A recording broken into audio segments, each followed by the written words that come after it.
A'udhu billahi minash shaitanir rajim. Bismillahir Rahmanir Rahim. In the name of Allah, the most beneficent and the most merciful. This is virtual class of Pakistan International School Taif. I am Saeed Ahmad Lagari. This social study class is for the students of grade 5. So now we are going to start our first lecture.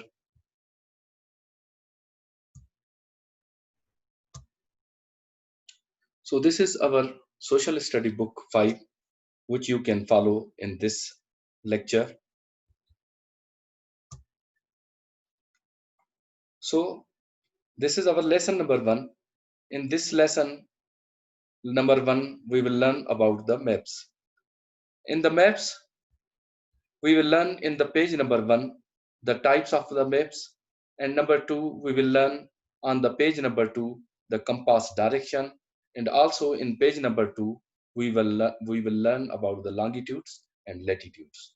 After finishing this lesson, we will be able to understand these things. How maps help us to understand the different things,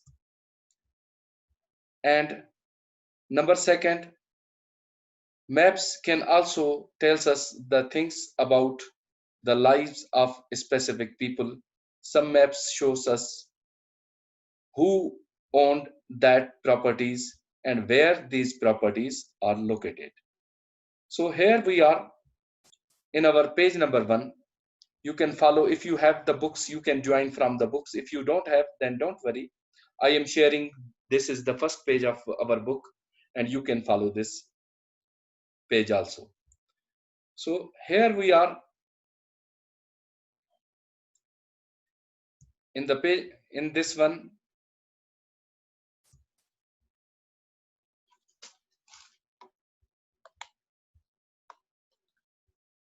so here we are.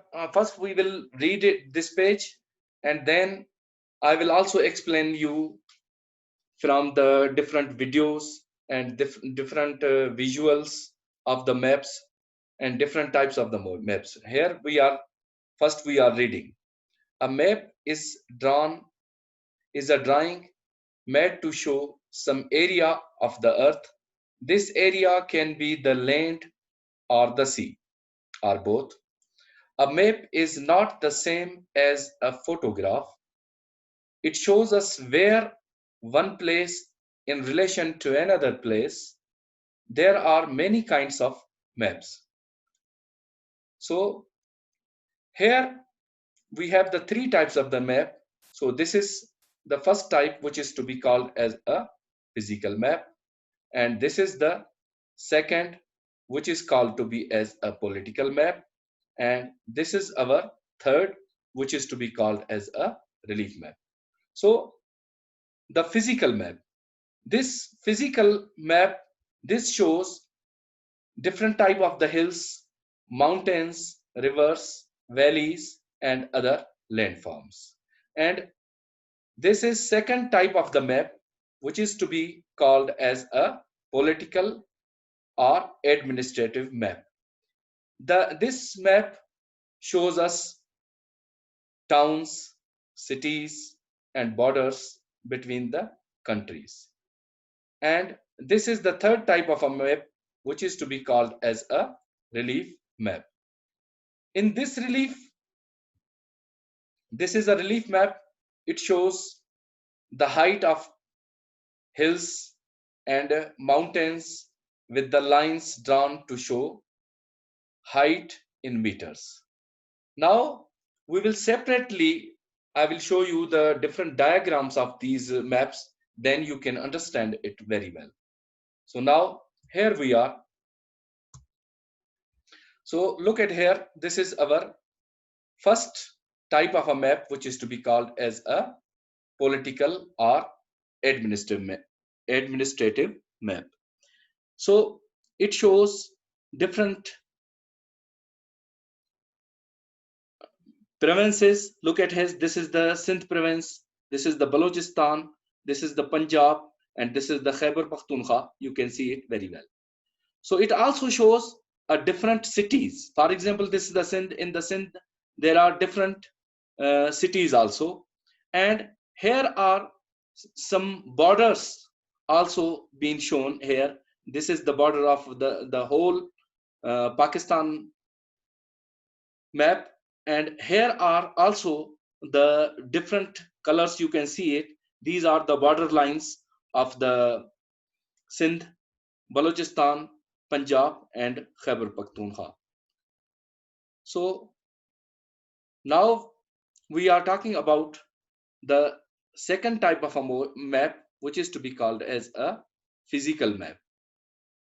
In physical map, we can understand the things which are to be as the mountains and their heights and plains, and we will talk about the plateaus, and different deserts are to be located in this type of a map.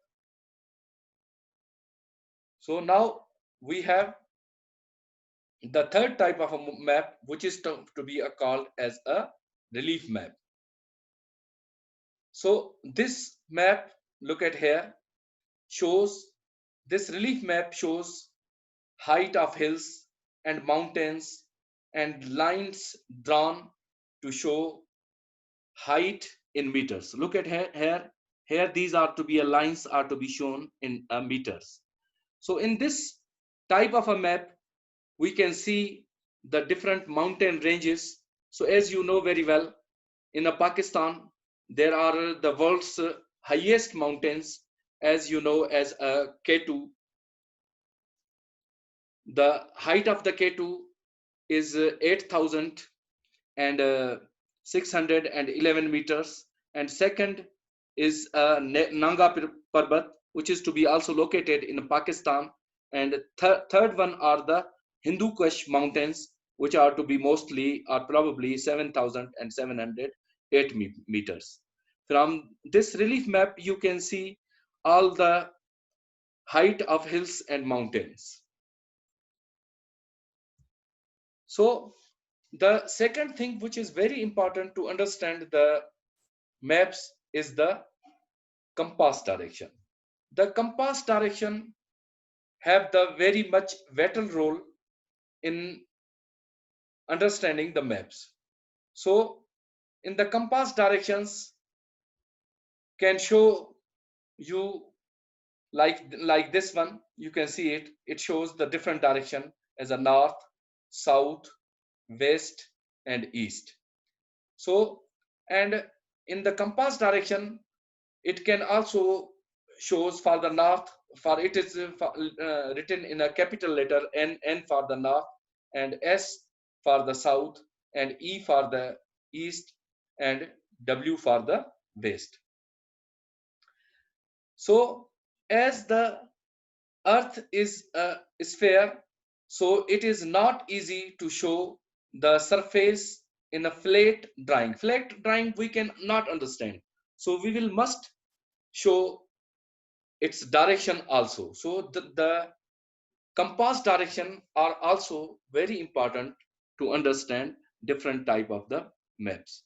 So in the second page, now we are the other thing which is to be a very important, which is to be called as a longitude and latitudes. So now I am reading from the book page. To make it easy for us to find a place on a map, we use a grid made up of a vertical and horizontal lines. So look at here.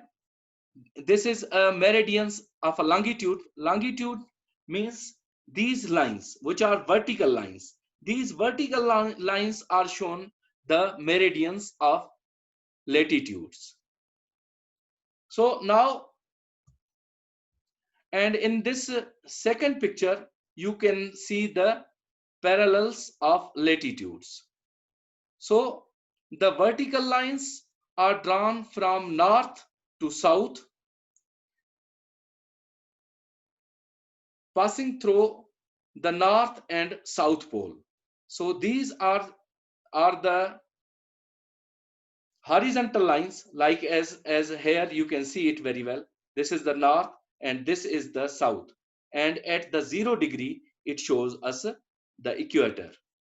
So this is the parallel latitudes. You can see it very well. So the horizontal lines are drawn from east to west, parallel to the equator. These lines running east to west, look at here, east to west, parallel to the equator and parallel. So look at, this is equator and this is parallel line and this is other parallel line. This is the third parallel line and this is the downward parallel line. This is also the downward parallel line, and these are the horizontal lines. So the horizontal lines are drawn from east to west, parallel to the equator.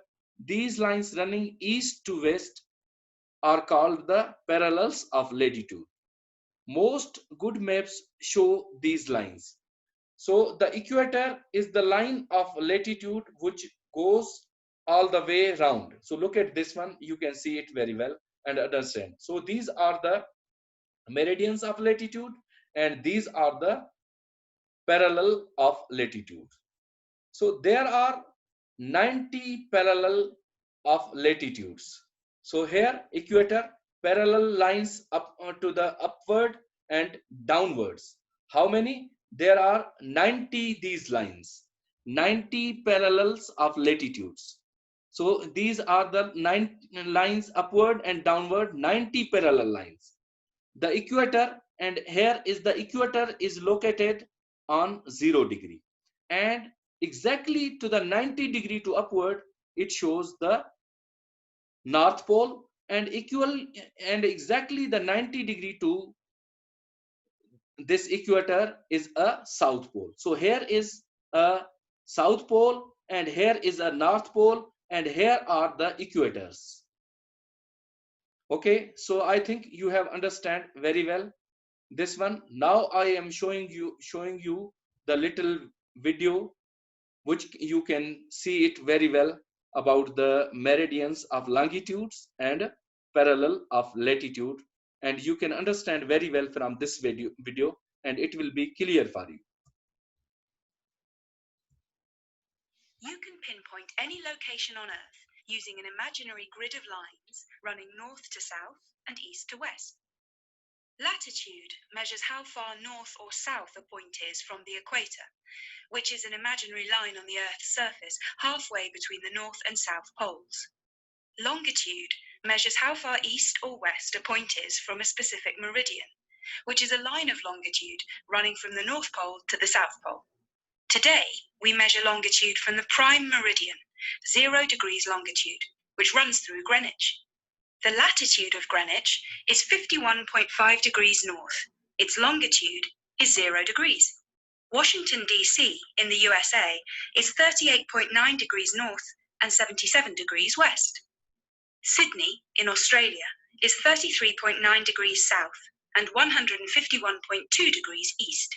It's simple in theory, but these imaginary lines are not much use unless you can work out your own latitude and longitude, which gives you the actual position of your ship.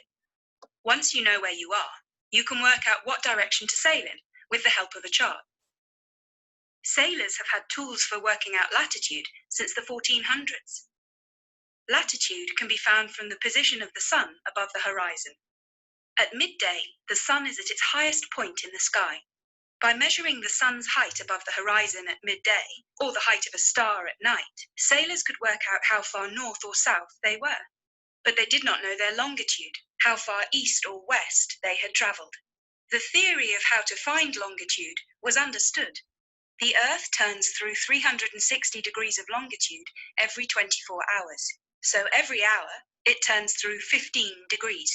If you are 15 degrees west of Greenwich, midday happens an hour later. If you're 30 degrees west of Greenwich, midday happens 2 hours later. If you know the time where you are and the time at Greenwich, you can work out how many degrees east or west you are.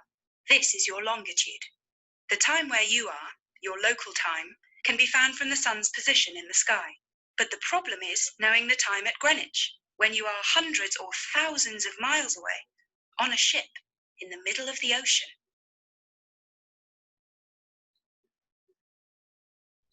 So dear students, from this little video, it is clear for you what are the meridians of longitude and parallels of latitudes. So today's our lecture is going to be finished. So today we learned the 2 pages of this lesson, and further 2 pages we will learn inshallah in the next lecture, and you can understand it very well. So thank you very much to all of you.